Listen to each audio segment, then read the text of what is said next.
السلام علیکم ورحمۃ اللہ وبرکاتہ۔ قرآن ہم سے کیا چاہتا ہے، اس کے ایپیسوڈ نمبر 8 میں آپ کا استقبال ہے۔ آج ہم 8ویں پارے کو لے کر بات کریں گے۔ 8ویں پارے میں اللہ تبارک و تعالیٰ نے کیا کیا چیزیں بیان فرمائی ہیں، اور اس میں سب سے اہم اور امپورٹنٹ کون کون سی چیزیں ہیں۔ ویسے تو ساری اہم ہیں، لیکن خاص اس میں سے جو موضوعات ہیں اس کو لے کر آج ہم بات کریں گے۔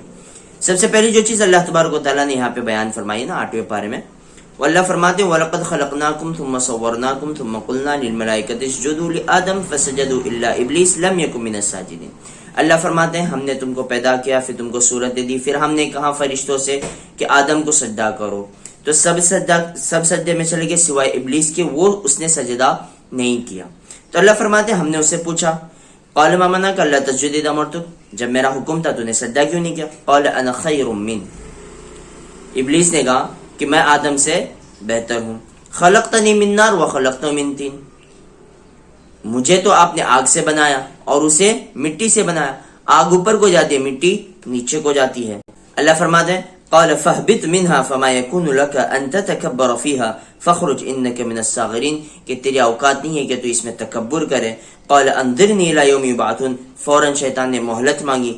اللہ فرماتے ہیں قال انك من المنظرين، ہم نے اس کو مہلت بھی دی، لیکن اس کے بعد میں جو اس نے باتیں کہی فبما اغويتني لاقعدن لهم صراطك المستقيم ثم لآتينهم من بين ايديهم ومن خلفهم وعن ايمانهم وعن شمائلهم ولا تجد اكثرهم شاكرين، کہ باری تعالی میں تیرے سیدھے راستے پر بیٹھوں گا، اور چونکہ میں بنی آدم کی وجہ سے راندے درگاہ ہوا ہوں، تیرے دربار سے ہٹایا گیا ہوں، دھتکارا گیا ہوں، تو میں ان کے دائیں سے بائیں سے آگے سے پیچھے سے ہر جگہ سے میں کوشش کروں گا کہ تیرے سیدھے راستے سے ان کو ہٹاؤں۔ اللہ فرماتے ہیں قال اخرج منها مذءوما مدحورا لمن تبعك منهم لأملأن جهنم منكم اجمعين، جو ان میں سے تیری راہ پر چلے گا، تیرے نقش قدم پر چلے گا، اللہ فرماتے ہیں میں تم سے جہنم کو بھر دوں گا۔ تو یہ بہت بڑا سبق ہے ہمارے لیے کہ تکبر جو ہے نا وہ اللہ کو ذرا بھی پسند نہیں ہے۔ اللہ فرماتے ہیں الکبر ردائی، تکبر جو میری چادر ہے۔ تو تم لوگ کی کسی کی اوقات نہیں ہے کہ تم تکبر گھمنڈ کرو۔ تمہاری زندگی میری دی ہوئی، تمہاری جوانی میری دی ہوئی، تمہارا مال میرا دیا ہوا، تمہاری سانسیں میری دی ہوئی، تمہارے ہاتھ اعضاء پورا جسم A to Z، تمہارا ماں کے پیٹ سے لے کر قبر کے پیٹ تک کے ہر چیز یہ میری دی ہوئی، تمہیں گھمنڈ کس بات کا؟ تمہیں گھمنڈ کس بات کا؟ اس لیے اللہ تعالیٰ کو تکبر ذرا بھی پسند نہیں۔ وَلَا تَمْشِ فِي الْأَرْضِ مَرَحًا إِنَّكَ لَن تَخْرِقَ الْأَرْضَ وَلَن تَبْلُغَ الْجِبَالَ طُولًا، اللہ فرماتے ہیں زمین میں اکڑ کر مت چلو، تم نہ زمین کو پھاڑ سکتے ہو نہ پہاڑ کی چوٹیوں پر پہنچ سکتے ہو، لہٰذا اللہ تعالیٰ کو تکبر پسند نہیں ہے۔ اللہ فرماتے ہیں جو تکبر کرے گا نہ میں اسے کہیں کا نہیں چھوڑوں گا، اسے ذلیل اور رسوا کر کے چھوڑوں گا۔ الکبر ردائی، تکبر میری چادر ہے، جو اس میں میرے ساتھ میں کھینچا تانی کرنے کی کوشش کرے گا، اللہ فرماتا ہے میں اس کو ذلیل اور رسوا کر کے رکھ دوں گا۔ تو تکبر ہمیں زندگی میں چاہے کتنا پیسہ آ جاوے، کتنا اللہ تعالیٰ حسن دے دے وے، کتنی بہتر سے بہتر جوانی دے وے، کتنی بہتر سے بہتر زندگی دے وے، وہ سب کا سب اللہ کا دیا ہوا ہے۔ اور ہماری اوقات ہی کیا ہے؟ لوگوں کو اپنی آواز پہ گھمنڈ ہوتا ہے، لوگوں کو اپنے حسن جمال پہ گھمنڈ ہوتا ہے، لوگوں کو اپنے مال پہ گھمنڈ ہوتا ہے۔ بھائی کس کا ہے یہ؟ ہمارا ہے ہی نہیں، ہم بنے ہوئے کس کے ہیں؟ ہم بنے ہوئے کہ کبھی ہم سوچیں کہ یار ہم اس دنیا میں کون سے راستے سے آئے ہیں؟ اپنی اوقات پتہ لگ جائیں گی۔ بات سمجھ میں آ رہی ہے نا؟ عقل مند کو اشارہ کافی ہے۔ تو یہ چیز اللہ تعالیٰ نے یہاں پہ بیان فرمائی کہ شیطان نے تکبر کیا، اللہ تعالیٰ نے ہٹا دیا، ختم، راندے درگاہ دربار سے نکال کے باہر کر دیا، لہٰذا اللہ تعالیٰ کو تکبر پسند نہیں ہے۔ دوسری جو چیز اللہ تبارک و تعالیٰ نے یہاں پہ بیان فرمائی وہ یہ کہ جب بھی ہم سے کوئی گناہ ہو جاوے، جب بھی ہم سے کوئی غلطی ہو جاوے، جب بھی ایسے کوئی کام ہو جاوے جس سے اللہ ناراض ہوتے ہیں، تو اس وقت اللہ سے معافی کیسے مانگنی ہے؟ تو چونکہ حضرت آدم علیہ السلام کے ساتھ میں واقعہ ہوا جنت میں کہ اللہ تعالیٰ نے کہا تھا جنت میں رہو، لیکن جنت میں رہ رہے ہو لیکن اس درخت کے قریب ذرا بھی نہیں جانا، لیکن وہ چلے گئے، غلطی ہو گئی۔ پھر اس کے بعد میں جب وہ دنیا میں اللہ تعالیٰ نے جب دنیا میں اتارا تو اللہ تعالیٰ خود فرماتے ہیں کہ ہم نے ان کو کلمات سکھلائے، فَتَلَقَّى آدَمُ مِن رَبِّهِ كَلِمَاتٍ فَتَابَ عَلَيْهِ، پہلے بارے میں ہم نے سنا تھا کلمات کیا اللہ تعالیٰ فرماتے ہیں ہم نے ان کو سکھلایا، اس کے رب نے آدم کو کچھ کلمات سکھلائے جس کے ذریعے سے آدم علیہ السلام نے توبہ کی۔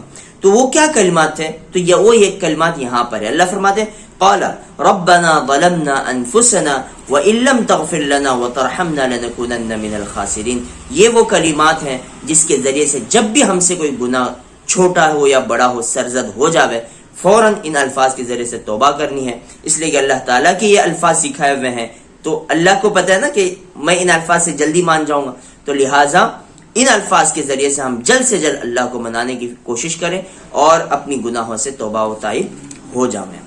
دوسری بہت ساری چیزیں اللہ تبارک و تعالیٰ نے یہاں پہ بیان فرمائی, اس میں سے سب سے اہم اس کے بعد میں جو چیز بیان فرمائی وہ فرمایا یا بنی آدم لا یفتننکم الشیطان کما اخرج ابویکم من الجنہ ینزع عنہما لباسہما لیریہما سوآتہما انہ یراکم ہوا وقبیلہ من حیث لا ترونہم انا جعلنا الشیاطین اولیاء للذین لا یؤمنون.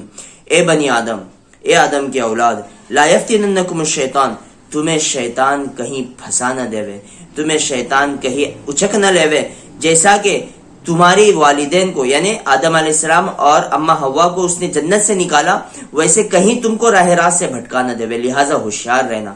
ہم نے شیطان کو تمہارا دوست نہیں بنایا, شیطان کو تمہارا دشمن بنایا. ان الشیطان لکم عدو مبین, کھلا دشمن ہے. اور یہاں پہ اللہ فرماتے ہیں کس کے لیے دوست بنایا, انا جعلنا الشیاطین اولیاء للذین لا یؤمنون, جو لوگ ایمان نہیں لائے ان لوگوں کے لیے ہم نے شیطان کو دوست بنا کے رکھا ہے, لیکن تمہارا دوست نہیں بنا, تمہارا کھلا دشمن ہے. لہٰذا اس کے راستے سے بچو, اس سے بچو, اس کے پیدروں سے بچو.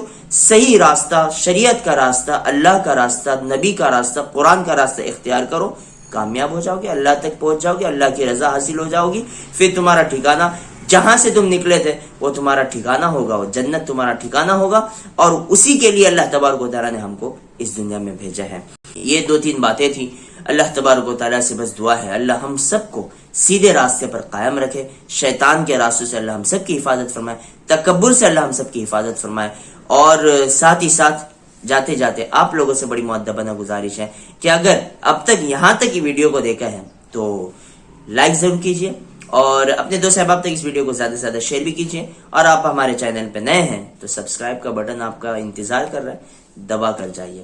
اور بیل جو ہے نا, بیل بھی دبا کر رکھیے تاکہ پھر جب بھی ایسی اس طرح کی ویڈیوز جب بھی ہم اپلوڈ کریں آپ تک پہنچ جائیں. ملتے ہیں اگلی ویڈیو میں, تب تک کے لیے اجازت دیجیے. اللہ حافظ. السلام علیکم ورحمۃ اللہ وبرکاتہ.